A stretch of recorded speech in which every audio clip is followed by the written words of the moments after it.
sushi. Probably the next time I go back to Japan, when I eat again, it's probably never. I'm about sushi. You know, if you put sushi on a hook, you can catch something good to eat with it. But anyway, to each his own. But that's it is good. I'm going to attest to it. I like it. I like it. It's good. Everybody did. This is the owner of the place, and he was very friendly, just as nice as he could be. And these are the products coming off the trimmings to get ready to be packaged, and that's where the assembly line I'm working. But that was very interesting stuff.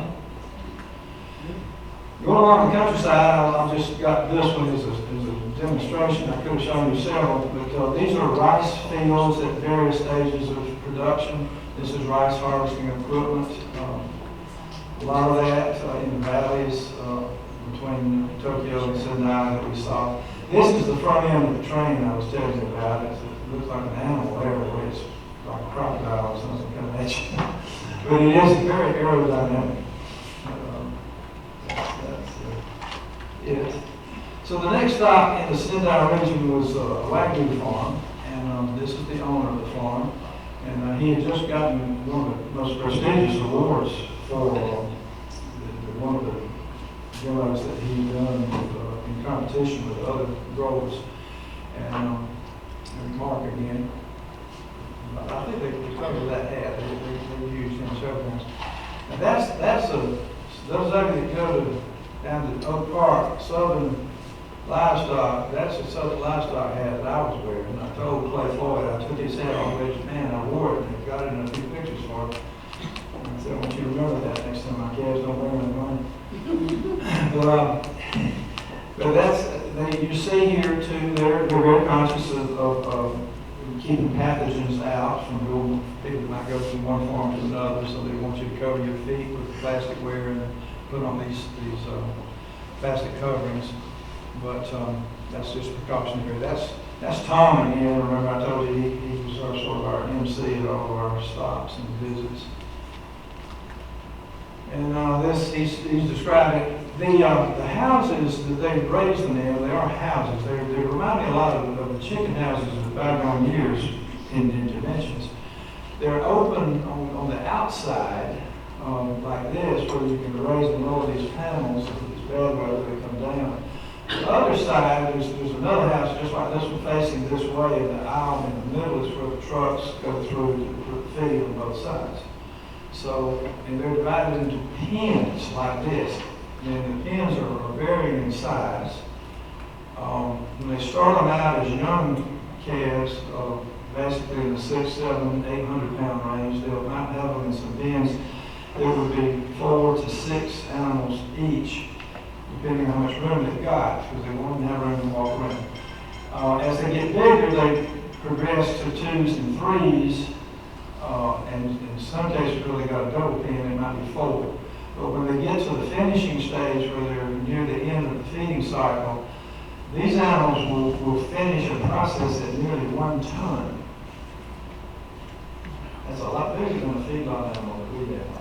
That's what the Wagyu do. So that's nearly a ton of animal, and there's 2 of them in each one of those. How old would they be, Robert? They would be older than ours, probably in the 20 to 24 month range.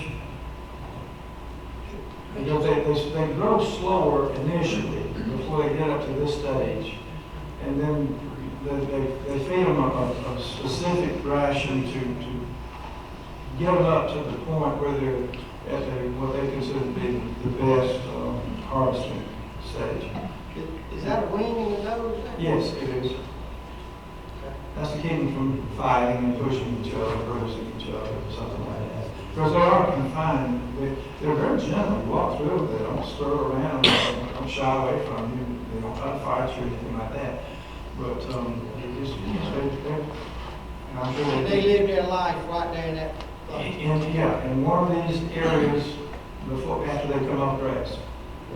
They're on grass until they get to this process. But that's when they finish them in the pens.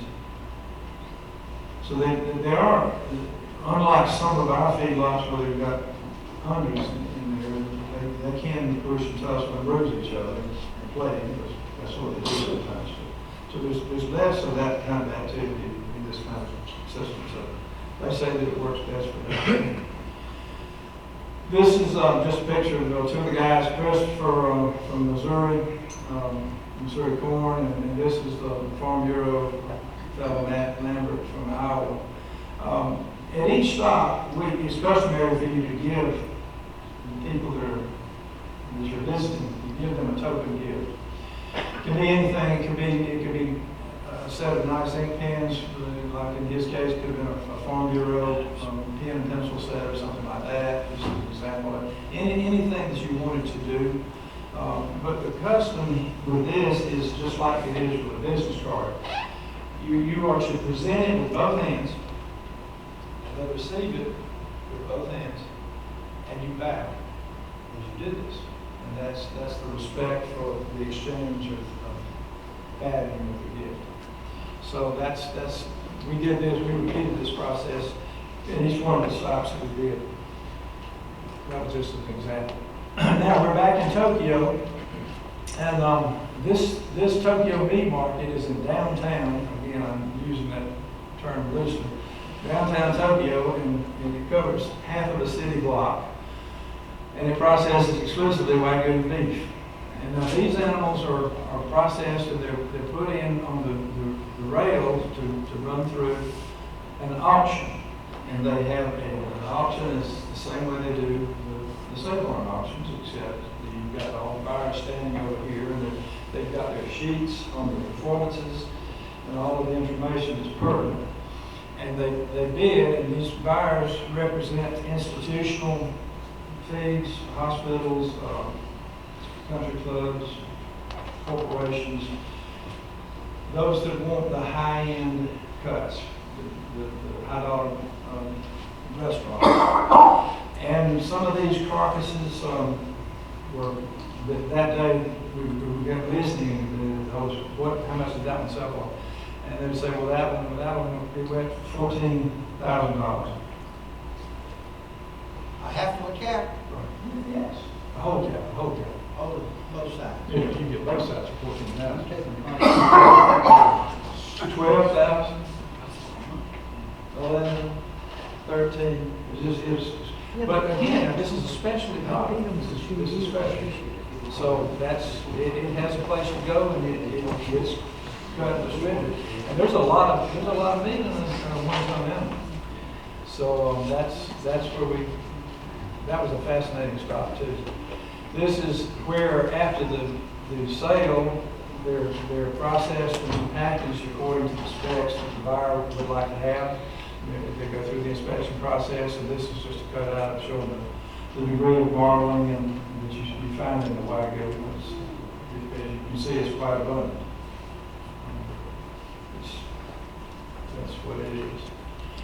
The last official thing that we did was the Ross Havens was presenting at the trade seminar. USMEF held a trade seminar at the hotel, which we stayed at. It's the Okura. Very nice hotel. They had 450 people attend this seminar, and they talked to them. Most of those were made up of people that deal with the importers from the U.S. and other countries that want to do business in Japan, and these are the people in the audience that want to do business with them. So that's where they get them all together. So Ross was here to talk about the beef promotions and what the U.S. beef does. Again, that's the representative from the U.S. Embassy who was at the reception afterwards. And Ross and I, representing beef, they asked us to have our picture made and check off.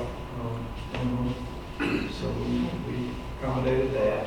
And the last thing that we did on Saturday before we returned, we checked out of the hotel, and we went to a shopping area that let us out for about an hour and a half to getting souvenir shopping.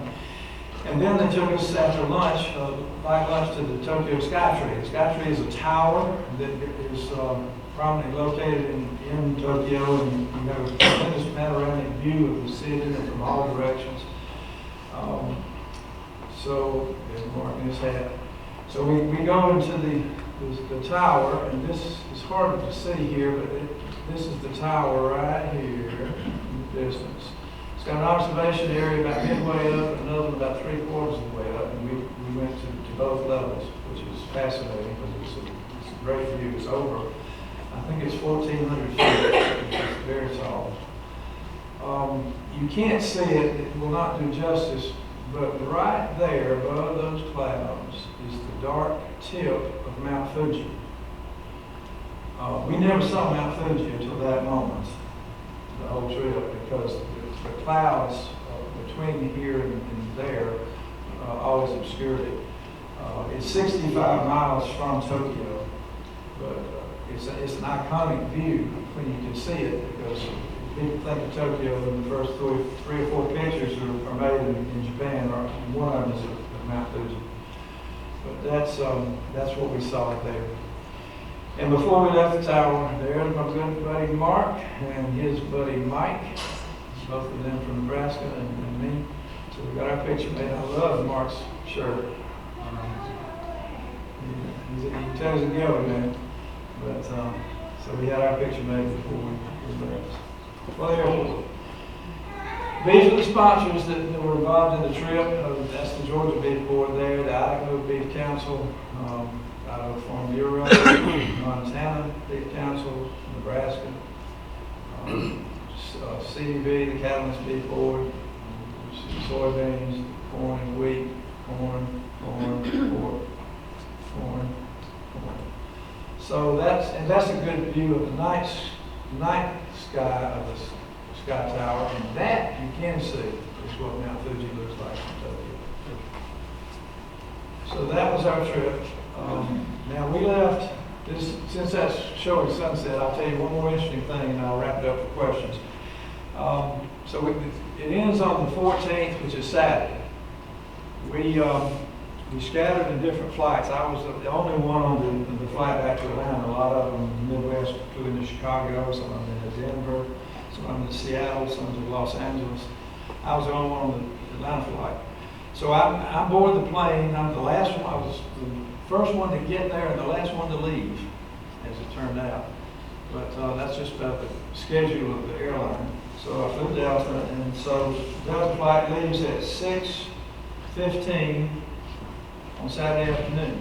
The sun is preparing to set Saturday afternoon. So we take off. We got up to cruising speed. They served a meal. I was tired. It was the end of the day, and I fell asleep. Slept solid for 4 hours. When I woke up again, it was already daylight again because we're flying east. And there's a 13-hour time difference. When we touched down in Atlanta, it was 6:10 p.m. on Saturday. And for the second time on Saturday, I saw the sunset.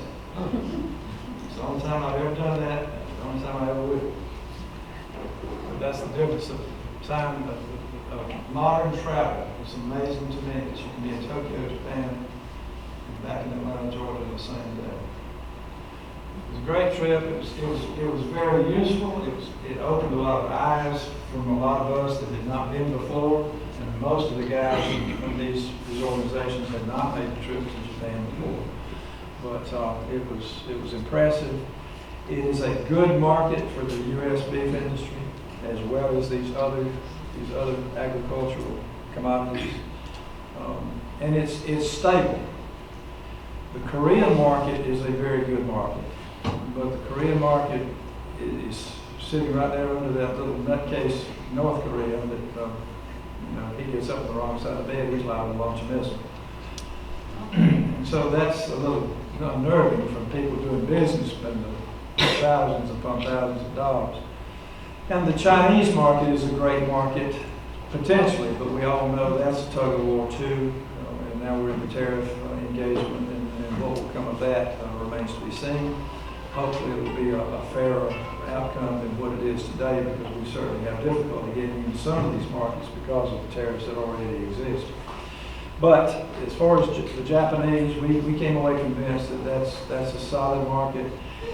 they take a lot of our product, and they take the high end of the product, and one of the good things is with the high market and hitting the retail now, and it's really starting to affect retail. You know, you've been out to eat lately.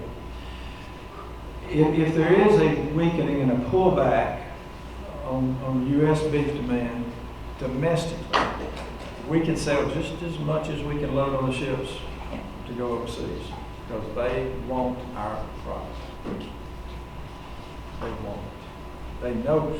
They've had Brazilian beef, and they've had Australian beef.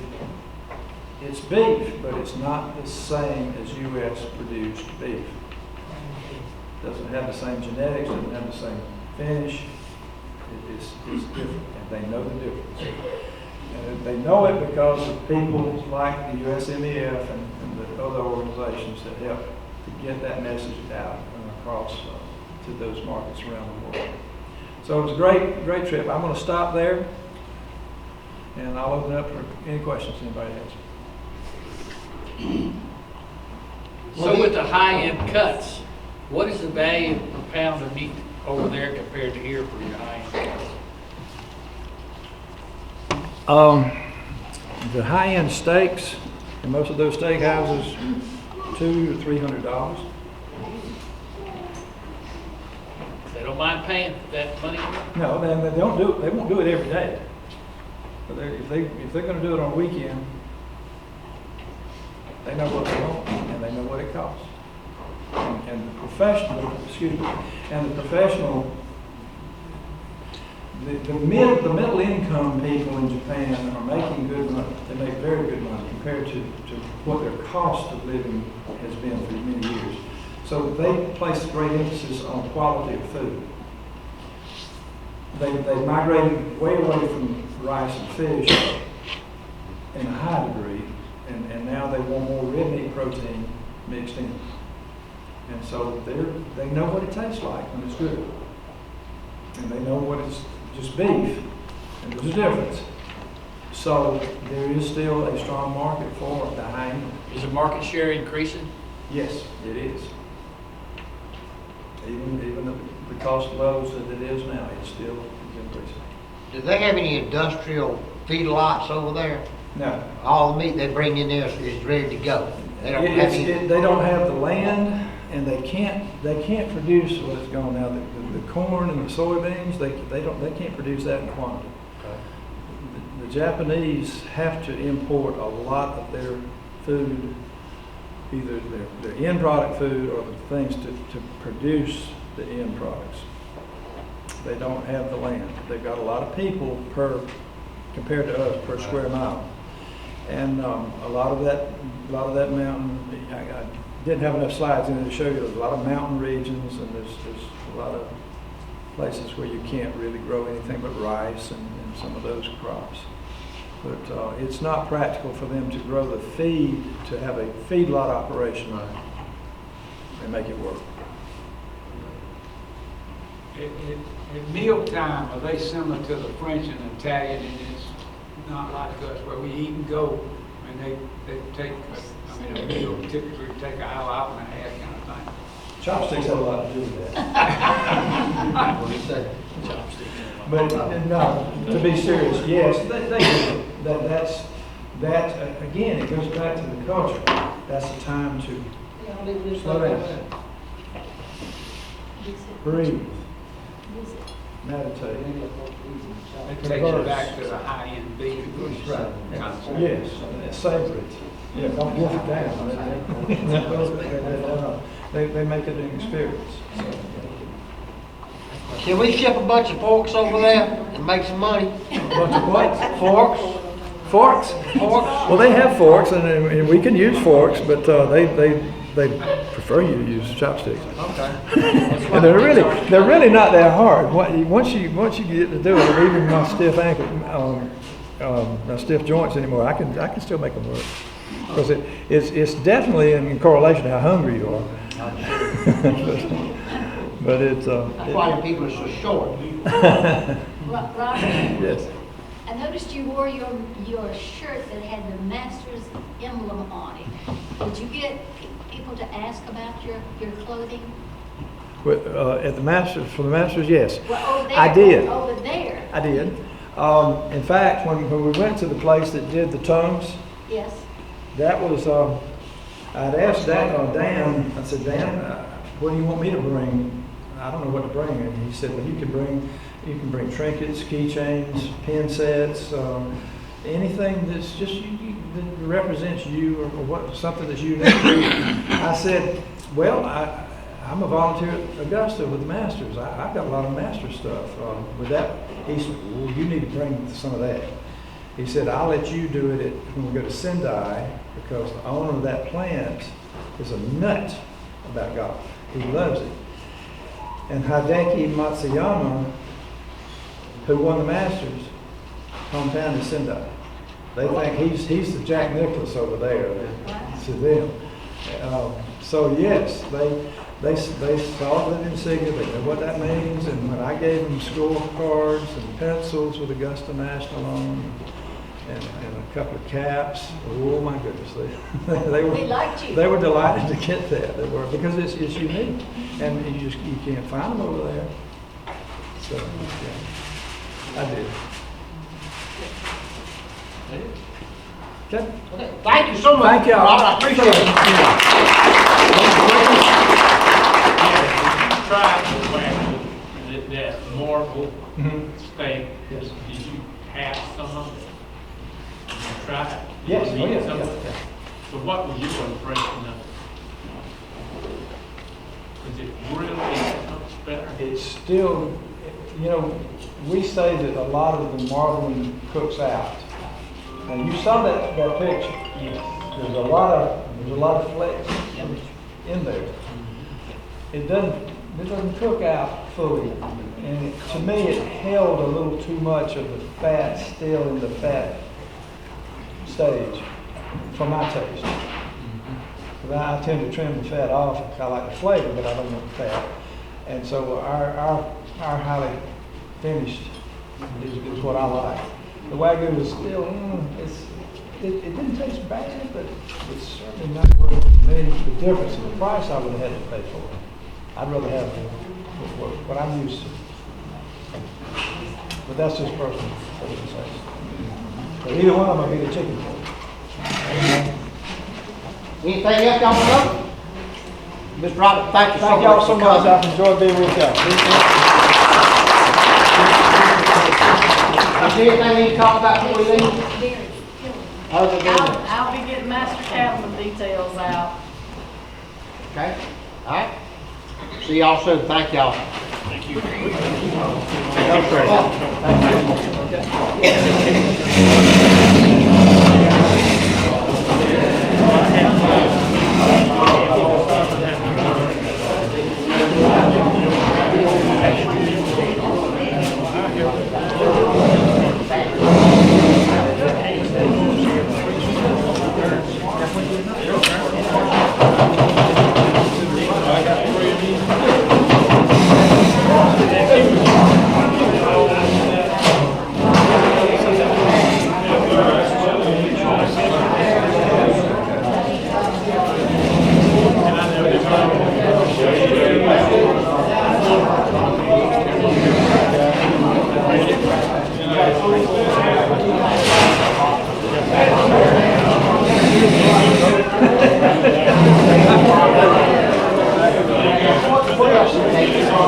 Everyone need a weekday out there.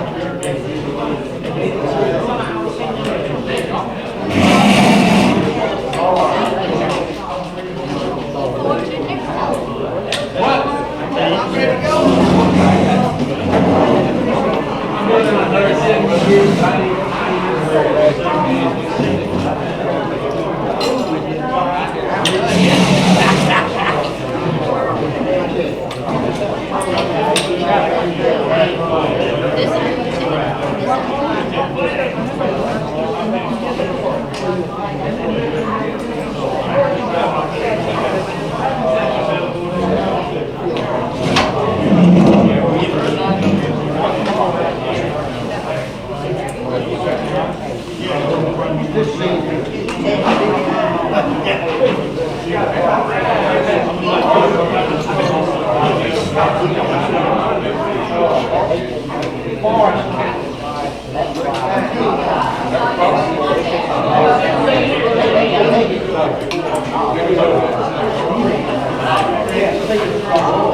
Gotta be registered.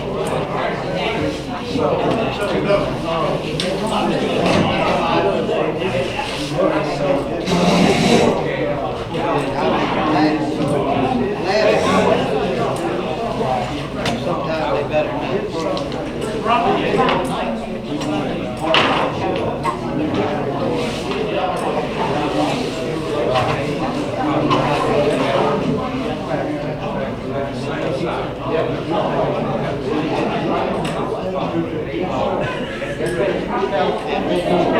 If it ain't selling, go up on the